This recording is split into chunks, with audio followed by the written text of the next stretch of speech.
Hello gas, welcome back to my channel all is well বাবু। প্রতিদিনের মতো আজও একটা নতুন দিনের শুরু। তবে আজকের ব্লগটা বাড়ি থেকে নয়, শুরু করছি রাস্তায়। গতকাল গঙ্গা জল এনে বাবার মাথায় ঢালার পর বাড়িতে এসে একটু রেস্ট নিয়েছিলাম, আর এখন বেরিয়ে পড়লাম অফিসের উদ্দেশ্যে। আজ আবার আছে নাইট ডিউটি। ঠিক সময় অফিসে পৌঁছে বাইকটা পার্কিংয়ে রেখে ঢুকে পড়লাম অফিসের ভিতর। নাইটে যে কাজগুলো থাকে সেগুলো নিয়েই বসে গেলাম। কাজ করতে করতে কখন যে অনেকটা রাত হয়ে গেল বুঝতেই পারিনি। হঠাৎ খেয়াল করলাম বেশ খিদে পেয়েছে। ঘড়ির দিকে তাকিয়ে দেখি প্রায় 12:30 বাজে।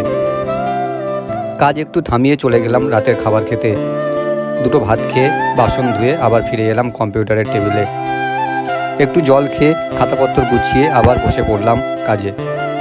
কাজ করতে করতে রাত আরও গভীর হলো।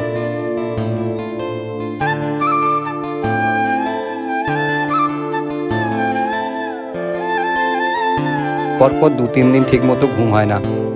শরীরটা একটু কষ্ট দিচ্ছিল।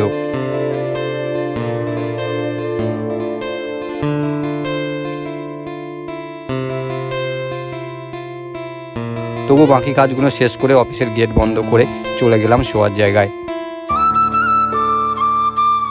বিছানা করে শুতে শুতে দেখলাম প্রায় ভোর 4টে বাজে।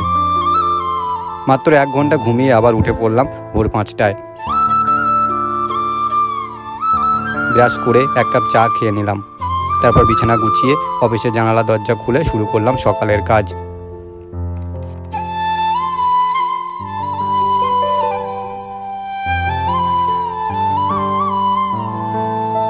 এরপর একটু টিফিনের কথা ভাবতে ভাবতে বাইরে গিয়ে 2টো কলা কিনে নিয়ে এলাম। অফিসে বসেই কলা খেয়ে আবার কাজে মন দিলাম। এইভাবেই কাজের মধ্যেই কখন যে সময় কেটে যায় বুঝতেই পারি না।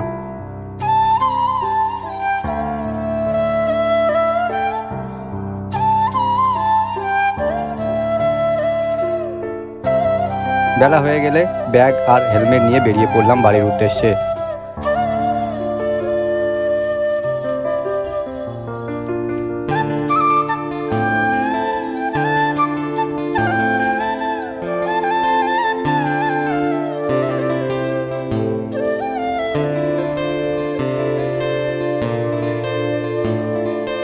বাড়ি পৌঁছে বাইকটা রেখে উপরে উঠতেই পিছন দিক থেকে দৌড়ে এসে আমাকে জড়িয়ে ধরলো আমার ছেলে আবির। তার সাথে একটু লুকোচুরি আর দুষ্টুমি। এই মুহূর্তগুলোই দিনের শেষে সব ক্লান্তি দূর করে দেয়। তারপর ঘরে গিয়ে জামা প্যান্ট বদলে স্নান সেরে নিলাম এবং ঠাকুরকে পুজো দিয়ে নিলাম। আজ মঙ্গলবার, তাই বউ খুব সুন্দর করে এঁচোড়ের তরকারি, উচ্ছে আর কুমড়ো আলু ভাতে করেছিল। খেতে খেতে একটু টিভি দেখলাম। তারপর আমি আর আবির একসাথে একটু ঘুমিয়ে নিলাম। হঠাৎ ফোন বেজে উঠলো। দেখি আবিরের মেসো ফোন করেছে, একটা কাজ আছে তাই যেতে হবে। আমি যাব না বলেছিলাম, তারপর খুব জোর করছিল। ব্যাগপত্র নিয়ে বেরিয়ে পড়লাম। কাজের জায়গায় হাঁটতে হাঁটতে পৌঁছে দেখি ওখানে জলের ফোয়ারার লাইন লিকেজ আছে। সেটাই ঠিক করার কাজ।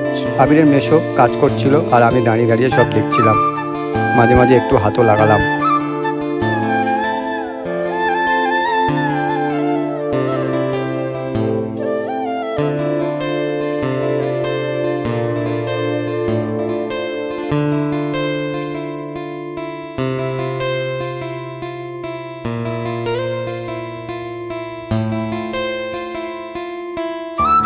সব কাজ শেষ করে সন্ধ্যার দিকে বাড়ি ফিরে এলাম। বাড়ি ফিরতেই বউ 1 কাপ চা আর একটু মুড়ি মাখিয়ে দিল। সেই চায়ের কাপ হাতে নিয়ে দিনের ক্লান্তিটা যেন একদম উধাও হয়ে গেল। এইভাবে নাইট ডিউটি, পরিবারের ভালোবাসা আর ছোট ছোট মুহূর্ত নিয়ে কেটে গেল আরেকটা সুন্দর দিন। সবাই ভালো থাকবেন, সুস্থ থাকবেন, পরিবারের সাথে সময় কাটাবেন। দেখা হবে পরের ব্লগে। জীবনটা সিম্পল, খুশি থাকলেই সব ওয়েল।